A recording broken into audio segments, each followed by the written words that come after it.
In 336 BC, Alexander the Great ascended the Macedonian throne, and under his rule the cities of mainland Greece united in a pan-Hellenic campaign against the Persians. The gradual breakup of the Persian Empire, the conquest of all countries as far as the deserts of Africa in the south, and the Jaxartes and Indus rivers in the east, and the transplantation of Greek culture to the outermost margins of the then known world, indisputably marked the beginning of a new era. It would become known as the Hellenistic Age, and would be limited conventionally to the period between 323 BC, the year of Alexander's death in Babylon, and 31 BC, when Augustus achieved supremacy. During this period, the Hellenic world expanded, stretching from the western Mediterranean, where its old colonies continued to flourish, to the borders of India, and from the Crimea to the edges of Arabia, Nubia, and the Sahara.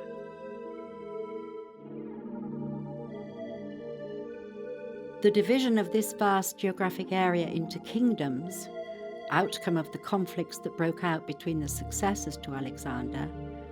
did not prevent the creation of a common cultural expression throughout the Eastern Mediterranean, which was manifest in both art and language. The Greeks, with the freedom of the cosmopolitan, lived on equal terms with the local populations in Pergamum, Antioch, and Alexandria, to name just the most significant centers of the time. They exerted influence and assimilated influences. They recognized in foreign gods archetypes of their own, and either identified them with members of the Greek pantheon or interwove the new tradition with the old in what would now be termed religious syncretism.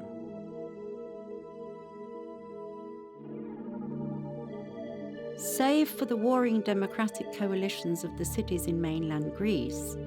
the monarchy imposed by the Macedonians inevitably limited citizens' involvement in public affairs, and through the creation of a wealthy urban aristocracy, presented personal advancement as a new social value. The monarchist ideology sought luxury, and the East was able to offer gold and semi-precious stones in abundance.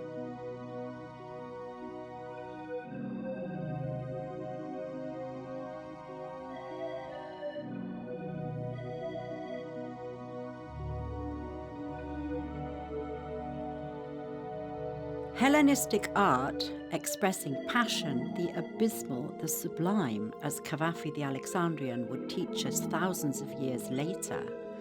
the shift towards individualism into the realism of the portrait, the depiction of aged flesh and marginal occupations, something that was inconceivable to the idealizing mind of the classical period.